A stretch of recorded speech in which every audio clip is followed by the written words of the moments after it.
الحمد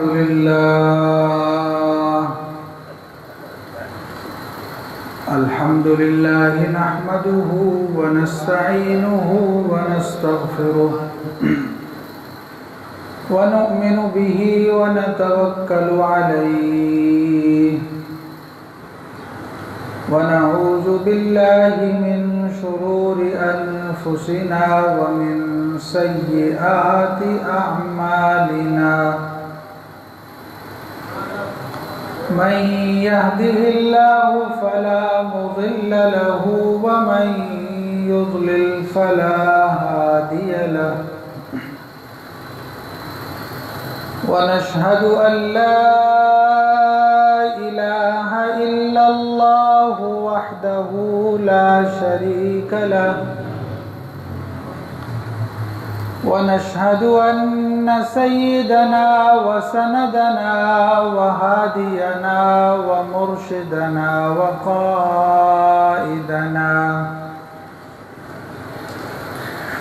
وحبيبنا وحبيب ربنا وطبيبنا وطبيب قلوبنا ومأوانا وملجانا ومولانا وأولانا محمدا عبده ورسوله أما بعد فأعوذ بالله من الشيطان الرجيم بسم الله الرحمن الرحيم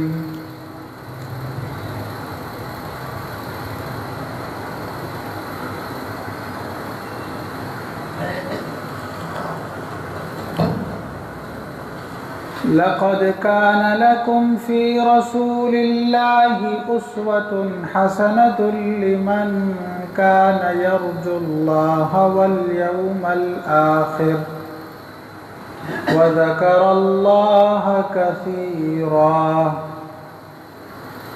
صدق الله العظيم وبلغنا رسوله النبي الكريم ونحن على ذلك لمن الشاهدين والشاكرين والحمد لله رب العالمين.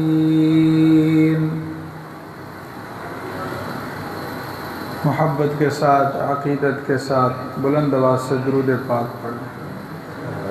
اللهم صل على محمد وعلى آل محمد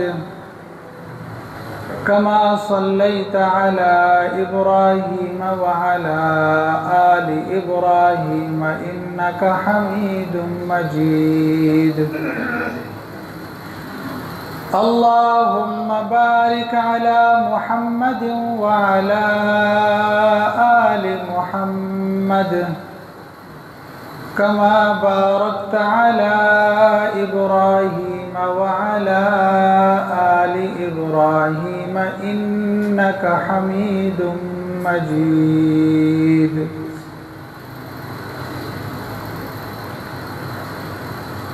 قابل قدر، قابل احترام، واجب الاحترام، معزز محترم، گرامی قدر حاضرین و سامعین، دوستو، بزرگوں، بھائیوں،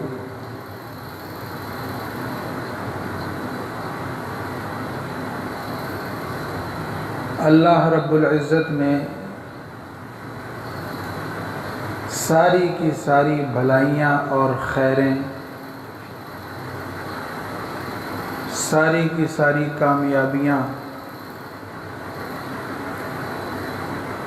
جناب نبی پاک حضرت محمد الرسول اللہ صلی اللہ علیہ وسلم کے اتباع میں، حضور کی اطاعت میں، حضور کے نقش قدم پر چلنے میں رکھی ہے.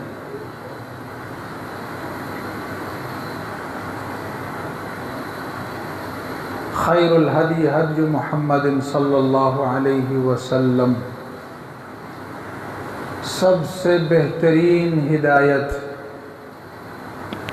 سب سے بہترین کامیابی،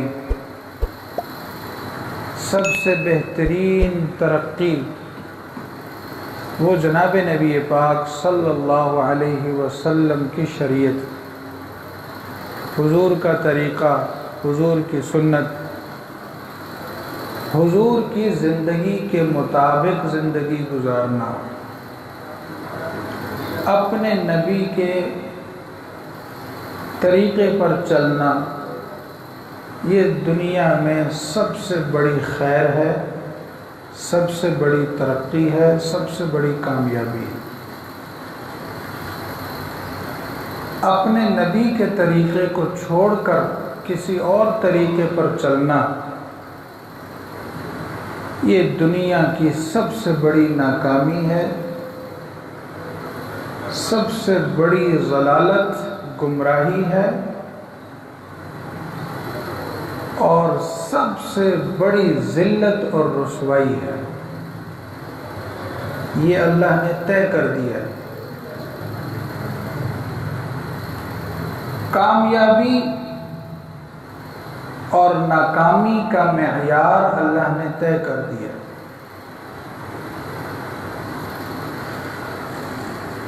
امت مسلمہ نے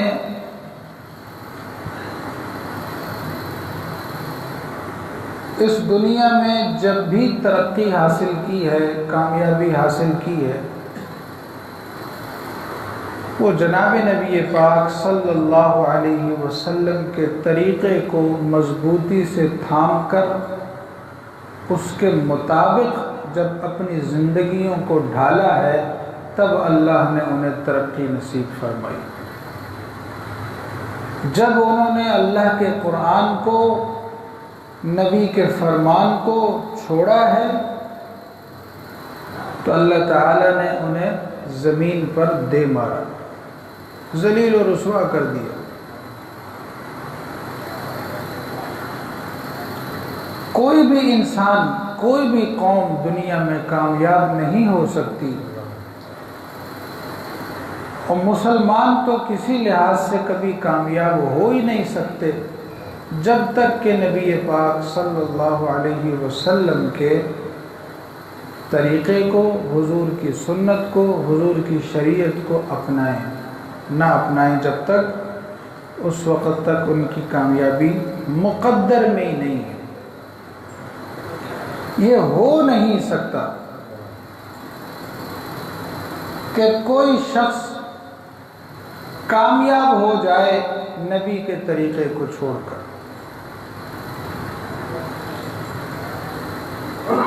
اور ہر مسلمان پر یہ فرض اور واجب ہے، جس طرح ہر زندہ انسان پر سانس لینا واجب اور ضروری ہے۔ اگر اس کا سانس دبا دیا جائے تو کیا ہوگا؟ زندگی ختم ہو جائے۔ اسی طرح ایک مسلمان کے لیے یہ لازمی اور ضروری ہے اور فرض اور واجب ہے کہ وہ حضور علیہ السلام کی شریعت پر عمل کرے، حضور کے طریقے کے مطابق چلے۔ اگر نہیں چلے گا تو کیا ہوگا؟ اس کی مسلمانیت کی موت ہو جائے گی، اس کا اسلام مر جائے گا، اس کا دین ختم ہو جائے گا، اس کی دینی زندگی اپنے موت کے گھاٹ اتر جائے گی، وہ کبھی کامیاب نہیں ہو سکتا۔ لَقَدْ كَانَ لَكُمْ فِي رَسُولِ اللَّهِ أُسْوَةٌ حَسَنَةٌ، کہ اللہ کی رسول کی زندگی میں تمہارے لیے ایک بہترین اسوہ حسنہ ہے، زندگی گزارنے کا طریقہ تمہیں دے دیا گیا۔ اب جس نے زندہ رہنا ہے اس طریقے کو فالو کرے، اس طریقے کے مطابق زندگی گزارے۔ جو اللہ پر ایمان رکھتا ہے، آخرت کے دن پہ ایمان رکھتا ہے، وہ نبی پاک صلی اللہ علیہ وسلم کی سنت کے مطابق، حضور کی شریعت کے مطابق زندگی گزارے گا تو دنیا میں بھی کامیاب، آخرت میں بھی کامیاب۔ اور اگر یہ طریقہ چھوڑ دے گا تو دنیا میں بھی ذلیل، رسوا، ناکام اور آخرت میں بھی ناکام۔ یہ بنیادی بات ہے جو ہر مسلمان کو اپنے دل و دماغ میں بٹھا لینی چاہیے۔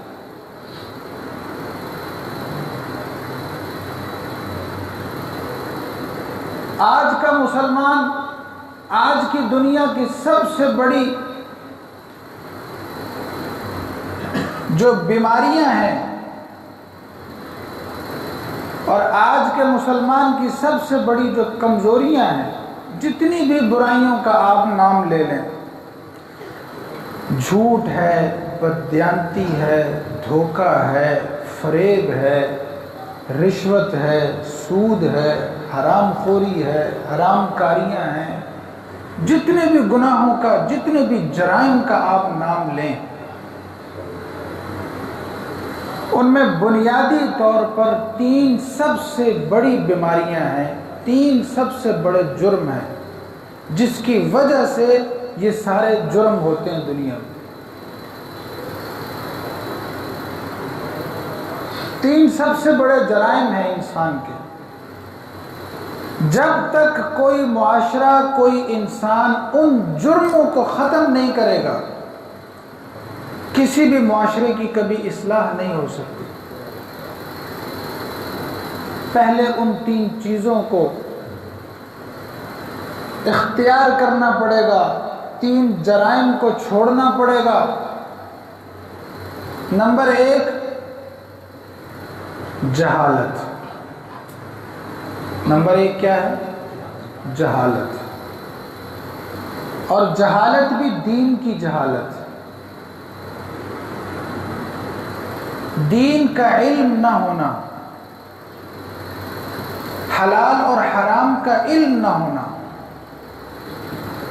جائز اور ناجائز کا علم نہ ہونا، اچھے اور برے کا علم نہ ہونا، سب سے بڑا کسی معاشرے کا جرم یہ ہے کہ وہ تعلیم سے دور ہو جائے، جہالت میں زندگی گزارے۔ یہ معاشرہ کبھی ترقی نہیں کر سکتا۔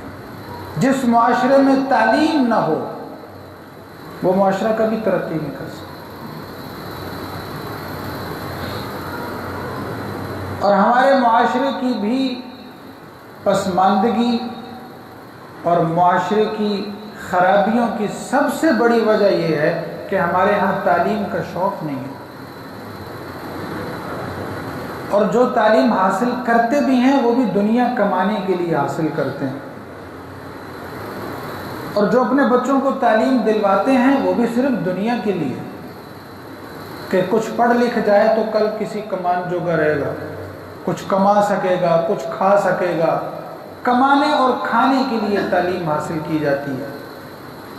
تعلیم کا یہ مقصد نہیں ہے۔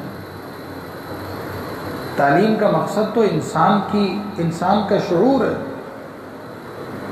انسان کی انسانیت ہے۔ تعلیم انسان کو انسان بناتی ہے۔ تعلیم انسان کو یہ سکھاتی ہے کہ جانور الگ ہیں، انسان الگ ہیں۔ ہمارے ہاں تعلیم کی کوئی اہمیت نہیں، دنیاوی تعلیم کی بھی کوئی اہمیت نہیں ہے، اور دینی تعلیم کی بھی کوئی اہمیت نہیں ہے۔ ہمارے ہاں علم حاصل نہیں کیا جاتا۔ اور ناراض نہ ہوئیے گا، ہم سب اس میں شامل ہیں کہ پورے معاشرے کی ایک بیماری ہے، پورے معاشرے کی ایک بیماری ہے۔ ہم نے جو کام روز کرنا ہو ہمیں اس کا بھی نہیں پتا ہوتا، اس کا بھی علم حاصل نہیں کرتے ہیں۔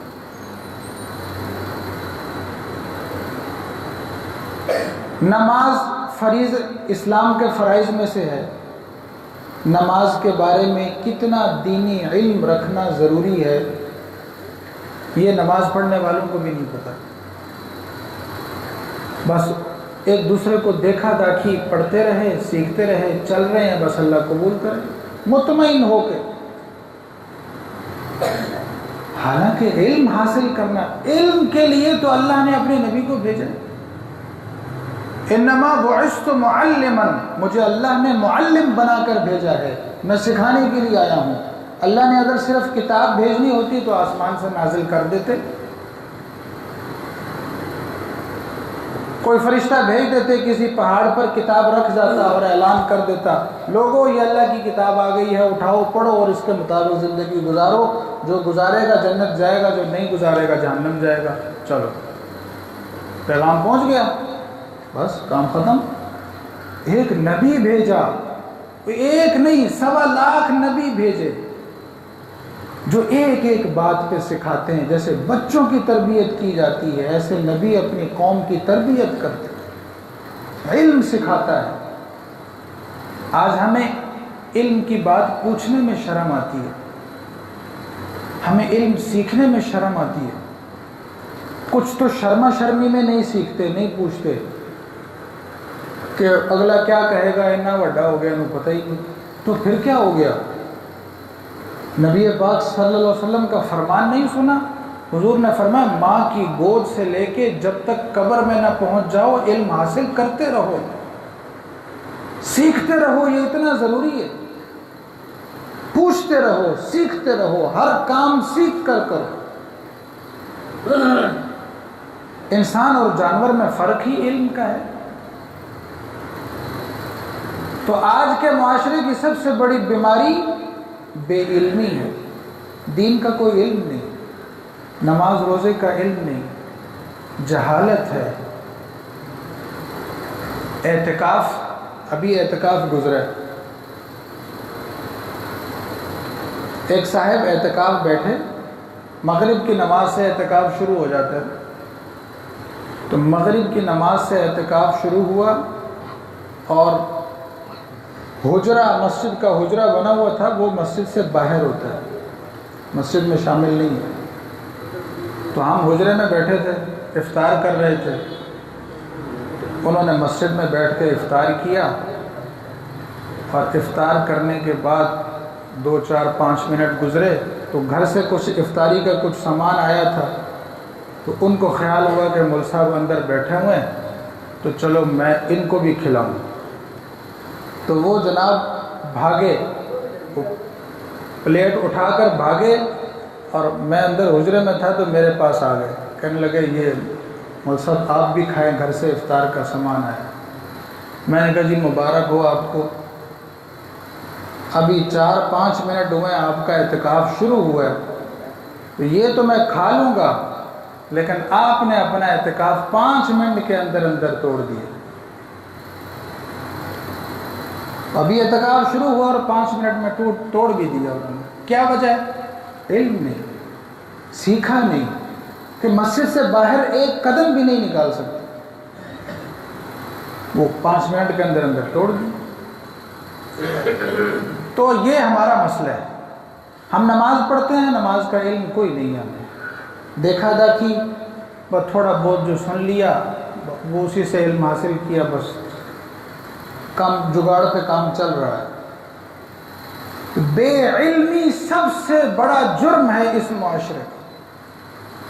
ہم کوئی بھی کام کرتے ہیں بغیر سیکھے کرتے ہیں، بغیر ٹریننگ لیے کرتے ہیں۔ کوئی شخص دکان بھی کھول لے گا تو بغیر سیکھے کھول لے گا، بغیر ٹریننگ لیے کھول لے گا، تو کیا ہوگا؟ اس کا نقصان ہوگا نا، 4 5 6 مہینے بعد نقصان ہو جائے گا۔ تو میرے عزیز دوستو، بزرگوں، بھائیوں، سب سے بڑی بات ضروری یہ ہے کہ علم حاصل کریں۔ اور علم حاصل کرنا کتنا ضروری ہے یہ میں آپ کو ایک واقعہ سناتا ہوں۔ صحابی رسول حضرت ابو ایوب انصاری، سب کہیں رضی اللہ تعالی، انہیں نبی پاک نے سکھایا تھا کہ علم کتنا ضروری ہے۔ حضرت ابو ایوب انصاری رضی اللہ تعالیٰ عنہ کو پتہ چلا کہ مصر میں ایک صحابی ہے، رسول ہیں، حضرت عقبہ، غالباً عقبہ بن عامر۔ انہیں پتہ چلا کہ اس صحابی کے پاس ایک ایسی حدیث ہے جو مجھے نہیں پتہ، لوگ بتا رہے ہیں ان کے حوالے سے، لیکن وہ حدیث میں نے نہیں سنی نبی پاک صلی اللہ علیہ وسلم سے۔ تو مدینے سے سفر کیا مصر کا۔ کہاں کا سفر کیا؟ مصر کا۔ مدینے سے مصر جا رہے ہیں، آپ یوں سمجھیں جیسے پاکستان سے کوئی ویزا لگوا کے جا رہا ہو امریکہ آسٹریلیا جا رہا ہو، تو اس دور میں سفر کرنا اتنا مشکل، اتنا مہنگا، اتنے دن لگتے تھے، کئی مہینے لگ جاتے تھے۔ تو مدینے سے مصر گئے سفر کرنے کے بعد جب حضرت عقبہ کے پاس پہنچے اور کہا کہ عقبہ میرے بھائی، تم بھی اللہ کے نبی پاک صلی اللہ علیہ وسلم کے صحابی ہو، میں بھی صحابی ہوں، تم بھی شاگرد ہو، میں بھی شاگرد ہوں۔ اب میں ہر وقت تو حضور کے پاس نہیں ہوتا، تو میں جب تک ہوتا تھا جو باتیں سنتا تھا سیکھ لیتا تھا، لیکن جب میں نہیں ہوتا تھا تو جو رہ جاتے تھے پیچھے، پھر میں ان کو مل کر پوچھ کے سیکھتا تھا۔ تو مجھے پتہ چلا ہے کہ تم نے نبی پاک صلی اللہ علیہ وسلم سے کوئی حدیث سنی ہے، میں وہ تم سے حدیث سننے کے لیے آیا، مجھے وہ حدیث ذرا سنا دو، سکھا دو، علم کی بات ہے بتا دو۔ حضرت عقبہ نے کہا ہاں بالکل میں ضرور سکھاؤں گا۔ انہوں نے فرمایا کہ میں نے نبی پاک صلی اللہ علیہ وسلم سے سنا۔ کیا سنا؟ اب اندازہ لگائیے آپ بات کیا ہے۔ حضور علیہ السلام نے فرمایا جس نے کسی مسلمان کی کوئی برائی چھپائی، جس نے کسی مسلمان کی کوئی برائی، کوئی گناہ چھپا دی، اسے لوگوں کے سامنے بیان نہیں کیا، ذلیل و رسوا نہیں کیا، تو فرمایا کہ اللہ کے نبی نے فرمایا تھا کہ اللہ تبارک و تعالی قیامت کے دن اس کی برائیوں کو لوگوں کی نظروں سے چھپا لے گا، اس کی حرکتوں اور گناہوں کو جو وہ کرتا رہا لوگوں کے سامنے نہیں بتائیں گے، اسے چھپا لے۔ او کما قال علیہ الصلاۃ والسلام، یہ فرمایا تھا نبی پاک صلی اللہ علیہ وسلم۔ حضرت ابو ایوب انصاری نے سنا اور کہا الحمدللہ، اللہ کا شکر ہے کہ میں نے مرنے سے پہلے نبی کی یہ بات بھی سیکھ لی، اور فوراً اٹھے اور اپنا سامان اٹھایا اور واپسی کو۔ عقبہ نے کہا ابو ایوب کہاں جا رہے ہو؟ کہا واپس گھر جاؤں گا۔ وہ کہا اللہ کے بندے اتنے مہینوں کا سفر طے کر کے آئے ہو، کچھ رہو یہاں پہ، اب ٹھہرو، کچھ کھانا کھاؤ، کچھ آرام کرو۔ کہا نہیں، میں یہاں نہیں ٹھہروں گا، نہ تو میں یہاں روٹی کھانے آیا ہوں، نہ پانی پینے آیا ہوں، نہ آرام کرنے آیا ہوں، میں صرف اور صرف اللہ کے رسول کی ایک حدیث سیکھنے کے لیے آیا ہوں، اور میں نے وہ سیکھ لی، اب میں واپس جاؤں گا تاکہ قیامت کے دن میں یہ کہہ سکوں کہ میں نے یہ سارا سفر صرف علم کی ایک بات سیکھنے کے لیے کیا تھا اور میرا کوئی مقصد نہیں۔ مصر سے انہی پاؤں واپس لوٹ گئے، صرف ایک بات سیکھنے کے لیے اتنا میلوں کا سفر طے کیا۔ یہ شوق تھا ان کا، اسی لیے آج 1400 سال کے بعد بھی بہاری کالونی کی ایک مسجد میں بیٹھ کے ہم ان کا نام عزت و احترام سے لے رہے ہیں۔ بلند آواز سے کہتے ہیں سبحان اللہ۔ کیسی عزت دی اللہ نے انہیں، کیسا مقام دیا اللہ نے انہیں، کیسا مرتبہ پایا انہوں نے کہ 1400 سال کے بعد بھی آج ان کا نام بڑی عزت سے لیا جا رہا ہے، احترام سے لیا جا رہا ہے۔ اللہ نے انہیں ترقی دی، کامیابی دی، اور قیامت تک ان کا نام زندہ رہے گا۔ یہی کامیابی ہوتی ہے دنیا کی، اور کیا چاہیے؟ اور کیا کمانا ہے یہاں سے؟ عزت مل جائے، نیک نامی مل جائے، لوگ بعد میں یاد رکھیں، اور کیا چاہیے؟ یہی انسان کی کامیابی اور ترقی ہے۔ تو یہ علم کا شوق تھا ان کا کہ دین کا علم حاصل کرنے کے لیے وہ ایک دوسرے کے پیچھے لگ جاتے تھے اور سیکھتے تھے، اور بوڑھا ہے یا جوان ہے، بچہ ہے یا مرد ہے یا عورت ہے، انہیں اس بات کی فکر نہیں ہے، انہیں یہ تھا کہ ہم کہیں جاہل نہ مر جائیں، ہم کہیں جہالت میں نہ مر جائیں۔ تو علم حاصل کرنا یہ ہر مسلمان پر لازمی، ضروری اور فرض ہے۔ جب تک کوئی قوم علم حاصل نہیں کرے گی کبھی کامیاب نہیں۔ اگلی بات، دوسری بات مختصر کرتا ہوں، وقت تقریباً ہو گیا۔ دوسری بات جو ضروری ہے کہ علم حاصل کرنے کے بعد پھر اس پہ عمل بھی کرنا ہے۔ علم حاصل کرنے کے بعد اس پہ عمل بھی کرنا ہے.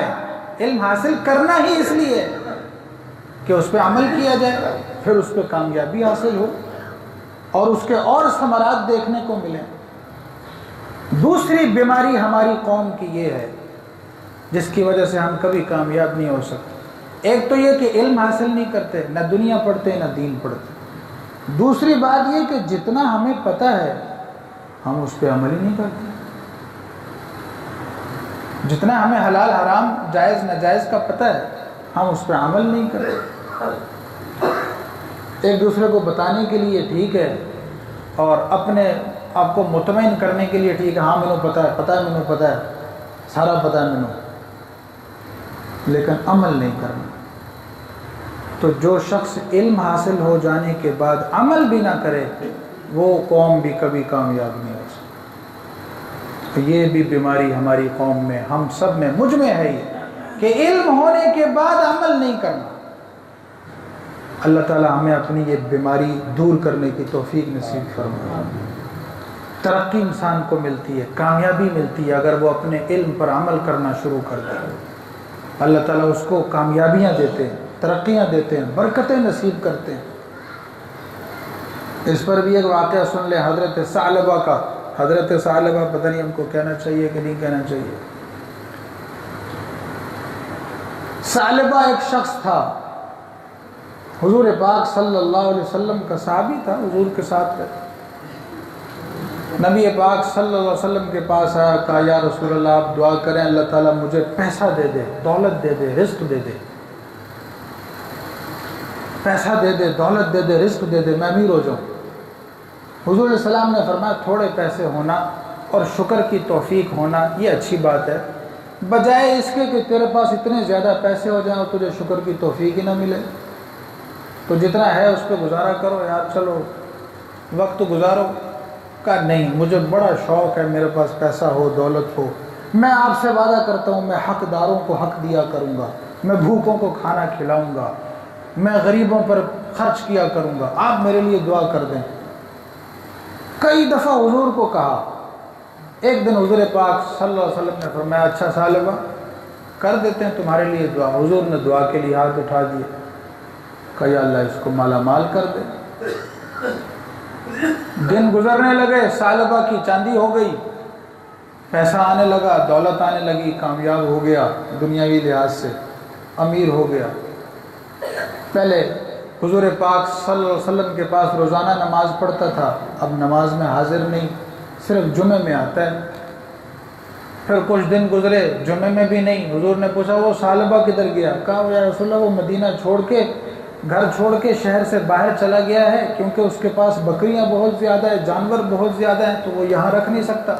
اس نے باہر گھر لیا ہے اور باہر ڈیرا بنایا اپنا. کسی دن ثعلبہ آیا، پوچھا حضور نے کدھر؟ کہا یا رسول اللہ فرصت ہی نہیں ملتی، کام اتنا ہے، نماز پڑھنے کو جمعہ نہیں پڑھا جاتا آپ کے پیچھے، بس ادھر ہی پڑھ لیتا ہوں، ملاقات ہی نہیں ہوتی.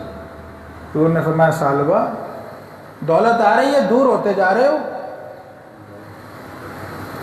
کہا بس کیا کریں، دنیا ہے، مصروفیت ہے. کچھ عرصہ گزرا، جناب نبی پاک صلی اللہ علیہ وسلم سال کے بعد ایک آدمی کو بھیجتے تھے جو زکوٰۃ اکٹھی کرتا تھا سب سے. حضور علیہ السلام نے زکوٰۃ لینے والے بھیجے. وہ ثعلبہ کے پاس بھی گئے، ہاں بھائی ثعلبہ حساب کرو، سال میں کتنا پیسہ آیا، کتنا کمایا، زکوٰۃ نکالو. حضور نے منگوائی، جمع کرواؤ. ثعلبہ اپنے کسی کام میں مصروف تھا، اس نے کہا بیٹھو آپ سے ملتا ہوں بعد میں. ان کو بٹھا دیا اور اپنے حساب کتاب میں لگا رہا. وہ کافی دیر بیٹھے رہے، ایک نماز سے دوسری نماز کا وقت ہو گیا. انہوں نے کہا دفع کرو اس آدمی کو، یہ نہیں ہمارا ٹائم ضائع کر رہا ہے. وہ اٹھ کے واپس چلے گئے. کہا یا رسول اللہ ثعلبہ نے ہمیں کوئی زکوٰۃ نہیں دی. کہا اچھا. ایک دن گزر گیا، 2 دن گزر گئے، 3 دن گزر گئے. تیسرے دن ثعلبہ وہ زکوٰۃ کا حساب مال اکٹھا کر کے سونا چاندی جو کچھ بھی تھا وہ پیسے وہ حضور پاک صلی اللہ علیہ وسلم کے پاس لے کے آیا. کہا یا رسول اللہ مجھ سے غلطی ہو گئی، آپ کے زکوٰۃ لینے والے آئے تھے، میں انہیں وقت پہ دے نہ سکا، تو میں معذرت کرتا ہوں، مصروفیت بہت ہے، یہ میں آپ کے لیے زکوٰۃ لے کر آیا. حضور علیہ السلام نے فرمایا یہ اپنا سونا چاندی اٹھاؤ اور نکلو یہاں سے، ہم تمہاری زکوٰۃ قبول نہیں کریں گے۔ اور کہا ثعلبہ افسوس ہوا، بہت افسوس ہوا، تمہیں سمجھایا تھا کہ دنیا جب آتی ہے تو اپنے ساتھ مصروفیت لے کر آتی ہے، اور تم نے وعدہ کیا تھا کہ میں غریبوں کا حق دوں گا، اور آئے ہوئے لوگوں کو تم نے بٹھا کے رکھا اور 3 دن گزر گئے، غریبوں کا حق زکوٰۃ کا ابھی تک تم نے جمع نہیں کروایا، اب لے جاؤ یہ مال، ہم تمہارا نہیں لیتے، زکوٰۃ کے لیے قبول نہیں کرتے۔ روایات میں آتا ہے حضور علیہ السلام نے اس کو واپس بھیجا، ہر سال وہ اپنی زکوٰۃ کے ڈھیر اٹھا کے لاتا حضور کے سامنے، یا رسول اللہ قبول فرمایا، حضور قبول نہیں فرماتے، کہا لے جاؤ واپس۔ حضور دنیا سے چلے گئے، ابو بکر صدیق رضی اللہ تعالیٰ عنہ کا دور آیا، وہ حضرت ابو بکر کے دور میں بھی آتا تھا، مسلمان، کلمہ پڑھتا تھا، نمازیں پڑھتا تھا، سب کچھ تھا، لیکن دنیا کی وجہ سے اپنے علم پر عمل نہ کیا، دنیا میں مصروف رہا، دولت میں، دکان میں، مکان میں، اپنے کاروبار میں اتنا مصروف رہا، دین پہ عمل نہ کیا، فرائض پہ عمل نہ کیا، زکوٰۃ پہ عمل نہ کیا۔ زکوٰۃ جیسا فریضہ اس میں کیا کیا؟ صرف سستی کی، صرف دیر کی تھوڑی سی، لیکن حضور علیہ السلام بہت ناراض ہوئے، حضور نے فرمایا لے جاؤ، ابو بکر صدیق نے فرمایا لے جاؤ، ہم نہیں لیں گے تم سے زکوٰۃ، ساری دنیا سے زکوٰۃ اکٹھی کریں گے، تمہاری نہیں قبول کریں گے، کیونکہ اللہ کے نبی نے تمہیں دھتکار دیا۔ حضرت عمر کا دور آیا، حضرت عمر کے دور میں بھی وہ ہر سال اپنی زکوٰۃ کے ڈھیر اٹھا کے لاتا، حضرت عمر نے فرمایا لے جاؤ، ہم تمہاری زکوٰۃ قبول نہیں کریں، اور یہ شخص اسی حال میں ایسے ہی مر گیا۔ اب جس سے حضور ناراض ہیں، اللہ تعالیٰ کیا معاف کریں گے اسے، اللہ جانے، لیکن یہ ہماری عبرت کے لیے یہ سبق ہے کہ دنیا کے چکروں میں انسان اتنا مصروف ہو جائے کہ دین کا نہ علم حاصل کرے، یا جو علم ہے اس پر اگر عمل بھی نہ کرے تو مسلمان ہونے کے باوجود بھی اللہ کے رسول کی نظروں میں اس کی کوئی اہمیت نہیں۔ حضور ناراض ہوتے ہیں اس سے، حضور علیہ السلام اس سے ناراض ہو جاتے ہیں جو شخص نہ علم حاصل کرے نہ اس پہ عمل کرے، اور جس سے حضور ناراض، اور جس نے علم حاصل نہ کیا پھر اس پہ عمل نہ کیا، وہ کبھی کامیاب ہو سکتا ہے؟ کبھی کامیاب نہیں۔ تو میرے عزیز دوستو، بزرگوں، بھائیو، علم کا شوق پیدا کریں، اپنے بچوں کو علم حاصل کروائیں، دین کا علم، دنیا کا علم، جو علم جہاں سے ملے حاصل کرو، اور پیسہ کمانے، دولت کمانے کے لیے نہیں، انسان بننے کے لیے، حلال حرام کی تمیز جاننے کے لیے، جائز ناجائز کی تمیز جاننے کے لیے۔ ہم سب نماز پڑھتے ہیں، کیا ہمیں سب کا نماز کا علم ہے؟ ہم سب صدقہ خیرات کرتے ہیں، کیا ہمیں علم ہے؟ ہم سب دنیا کما رہے ہیں، کیا ہمیں حلال کمائی کا علم ہے کہ حلال کیا ہے، حرام کیا ہے؟ ہم سب دنیا گزار رہے ہیں، کیا ہمیں حقوق کا علم ہے؟ ابھی کل پرسوں میں نے ایسے موبائل پہ لکھا، احادیث کی کتابوں میں صرف میں نے بیوی لفظ لکھا، بیوی لفظ لکھا، بیوی لفظ پر احادیث کے ذخیرے میں 5000 حدیثیں ہیں۔ کتنی حدیثیں ہیں؟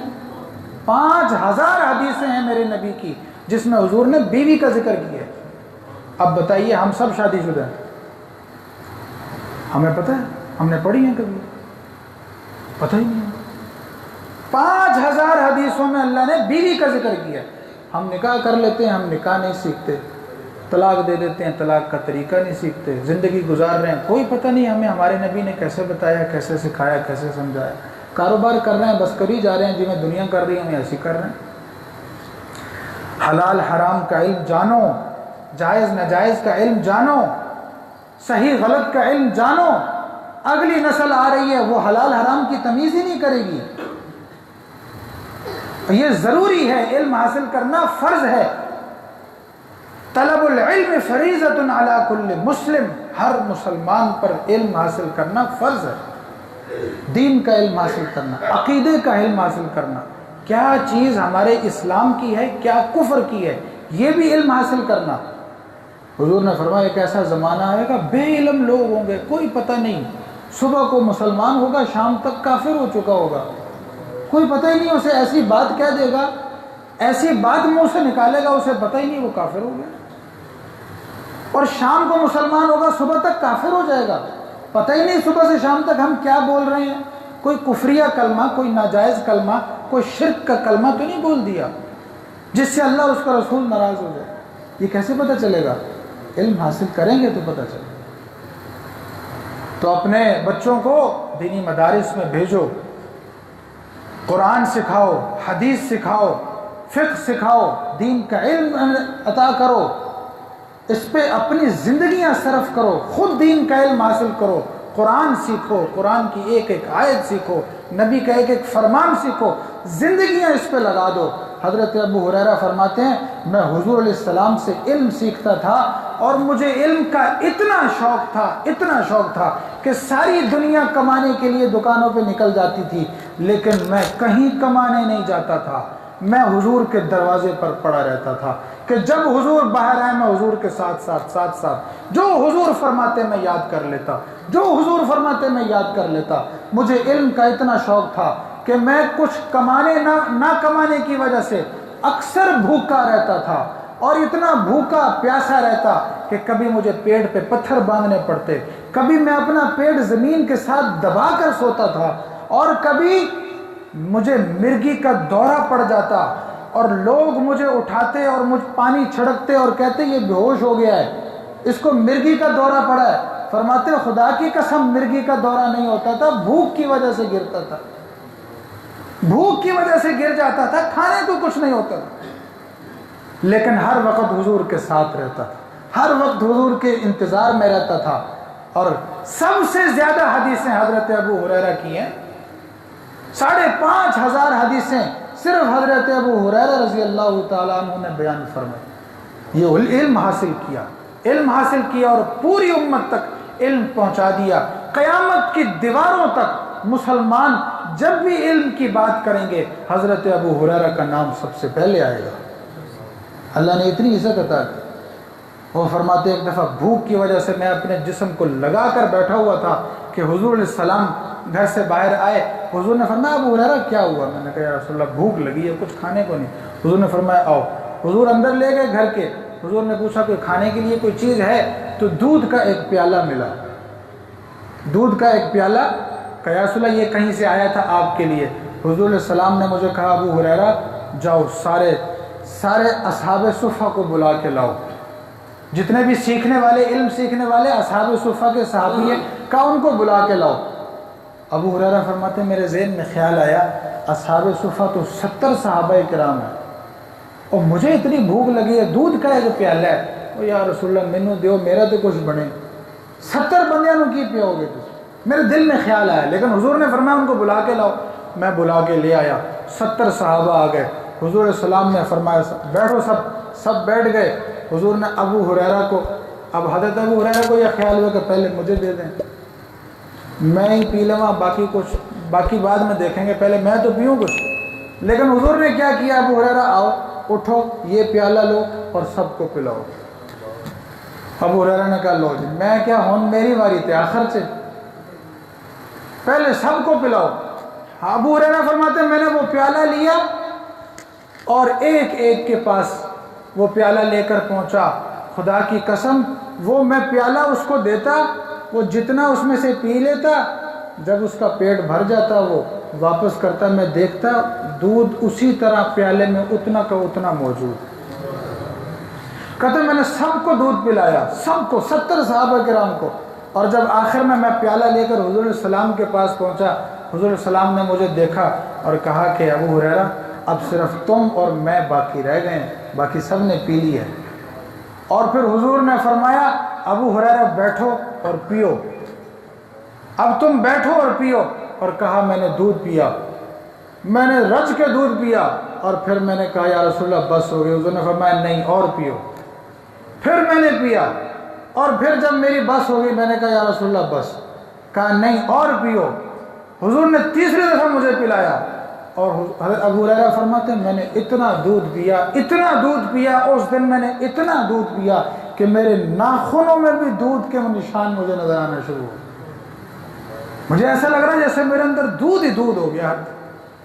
اور وہ میں نے پھر کہا یا رسول اللہ میری بس ہو گئی ہے، میں نہیں اب اور پی سکتا۔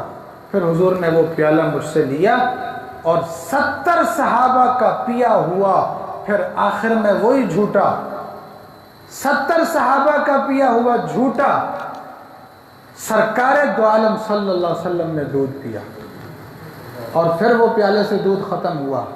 اور آج کا سیٹھ، آج کا امیر آدمی، آج کا حکمران، آج کا دلیر آدمی، آج کا لیڈر، وہ کہتا ہے ان کا گلاس الگ ہو، ان کے برتن الگ ہوں، میں اپنے الگ برتنوں میں کھانا کھاؤں گا۔